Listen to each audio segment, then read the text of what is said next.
Fuck! I'm not gonna mute that. Alright. Hey y'all, it's Struggle. So, there's a little known variant of, I would say, gunship that the Marines fly, and it's called the KC-130J, otherwise known as the Harvest Hawk. They've got Griffin missiles and Hellfires on them, just like the new AC-130J has, but they've been doing it since 2011, which is about the time that the Whiskies, the AC-130Ws, came online.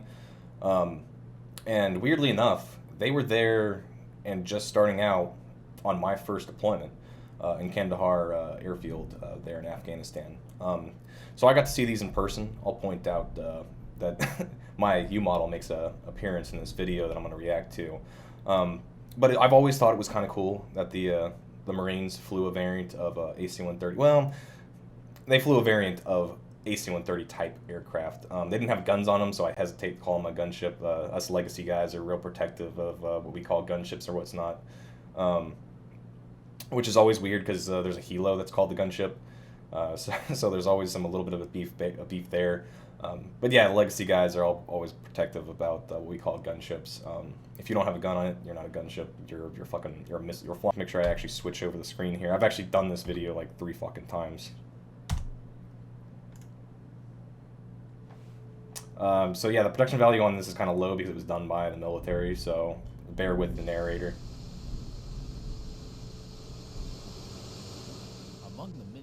So yeah, this is here at Kandahar Airfield, you know, back in 2011, 2012 timeframe. Close combat support in the form of the Harvest Hawk. The Harvest Hawk is a right there. The tails of the aircraft that were pointing the opposite direction, that was the U-model. So we make a brief cameo in this video. But yeah, they were right there on the parking pad with us. So every day I flew out, or I drove out to the flight line to do pre-flighting or to go take off on a mission. I drove right by these guys, and the first time I saw them, I turned to a guy and I was like, what the fuck is that? And he's like, oh, that's the Harvest Hawk. And I'm like, what the fuck is the Harvest Hawk? And he's like, oh, it's the Marines flying their fucking attack aircraft. And I was like, what? there's a variant of gunship I don't know about and the Marines fucking fly it? So that was always kind of cool. Weirdly enough, we didn't have any beef with them. We seemed to have beef with every version of gunship that there was. The U-model guys didn't like the H-model guys. The H-model guys didn't like the U-model guys that I was a part of.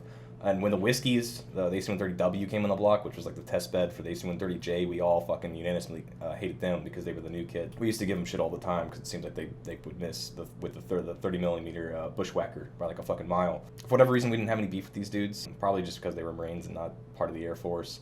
But I've always been interested in them. If anyone that was on Harvest Hawks sees this, I would love a fucking patch. Or to talk with one of you guys. Just because I think it's kind of fascinating.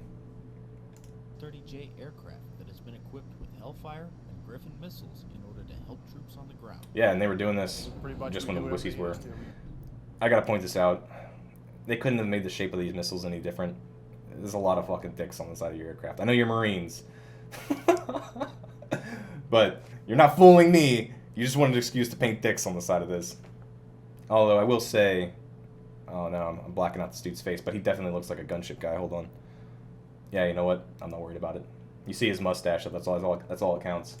Overwatch their patrols. We develop pattern of life on compounds in different areas they might operate in the future. And if they do start taking fire from enemy insurgents, then we go ahead and we can provide them with missiles for close air support. Pilots and crew chiefs from different aircraft such as Cobra attack helicopters, Hornet fighter attack aircraft, and Harrier aircraft. So they just scrapped together whoever had attack experience on aircraft and just threw them on this. I didn't believe that we were actually getting this capability when I heard about it. I was actually on the ground over here as a forward air controller, and a Harrier pilot was the one who told me about it. And I honestly thought he was just pulling my leg. Their patches are kind of cool. When I first heard it. Although I think what that guy had to say was not very interesting. I didn't think we had this capability, but we do. And I thought he was pulling my leg, but it does exist. It does exist. You know, with the Harvest Hawk, there's not a whole lot that was there before we got here. It was only in theater for about 1 year prior to our arrival. And okay, so it was operating a little bit beforehand, before I got there. Kind of had to learn through trial and error. So it's certainly something that I'm gonna look back at later on, and be very happy I was a part of it. Yeah, and that's the kind of cool thing is like, because there were still a couple guys that were around from, well, they weren't really around, they were retired and stuff, but they were still contracted at Herbert Field. You know, veterans of like, you know, the Pave Pronto and the surprise package, the first, you know, putting the gunship on, like the first AC-130 version of the gunship online in Vietnam, and hearing about, you know, how they basically threw this thing together with fucking duct tape and super glue and just made it work. And these Marines getting to do basically the same thing is something I'm a little bit envious of, because I think that would just be cool to be like, I was one of the ones who built this thing up from the ground. I think that would be something cool to be able to say, and these Marines got to do that. As 252 Squadron prepares to leave Afghanistan, 152... They're flying a British flag in there. They must have been requested by the Brits to fly a flag for them. Which is something that we did a lot, flying flags for other people. Its capabilities. Reporting from Kandahar Airfield, I'm And they're just going to choose to use the footage of the Loadmaster fucking sleep back there in his natural habitat.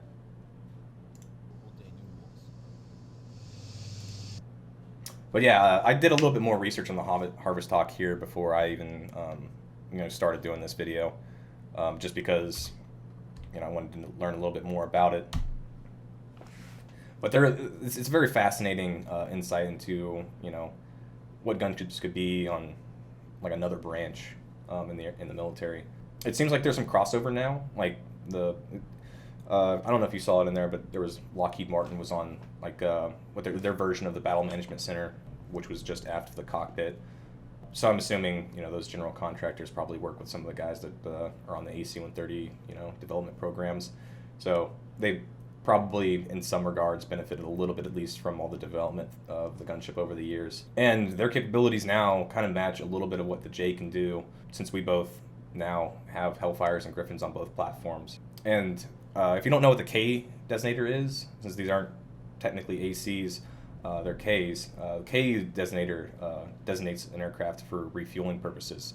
So not only do these guys provide close air support and armed overwatch and interdiction and all the other missions that a gunship can do, they also provide refueling to other aircraft.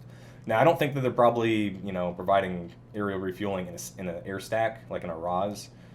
They probably have to do what every other refueling platform does and find an AR track and go refuel people out there. But I always thought that the capability would probably be pretty significant if you could just find the closest AR track and you go out there, refuel someone in the stack that needs it, and then come back right back into the mission. And also the benefit of being a KC-130 is that they'll also have additional fuel for themselves probably that they can use from the pods. But they also do troop transport, which is crazy to think about. At least the original Harvest Hawk did. I don't know about the new variants of the Harvest Hawk, but the AC-130 gunship that the Air Force flies never does troop transport. We actually have it written into our regulations so that if anyone tries to ask us to do troop transports, we can be like, fuck you. Just because we had a specific mission set and we didn't want to be distracted by doing other things. But one thing I did learn while being in gunships is that the more roles you're able to accomplish, the more favorably leadership looks on. We got shafted a lot of times just because my version of the gunship, the U model, didn't have missiles on it. They didn't think that our guns were accurate, which is not true. And we always had to constantly battle the preconceived notion that guns on an aircraft are inaccurate. So for these guys, right out the gate, they weren't probably fighting up against that preconceived idea that leadership had about what their capabilities were. But it's cool. I'm not bitter about leadership, passing us over for missions, because I still got to do a lot of stuff. But yeah, if a KC-130 guy sees this, or KC-130J guy sees this, I would love a patch to add to my collection. I think you guys are fucking awesome. And I'll be streaming on Twitch. I know I said I did that last week and didn't get around to it, but I'm actually going to be streaming on my schedule again soon. I'm also going to put the link to the Discord back in here again, and as always, take it easy. Peace.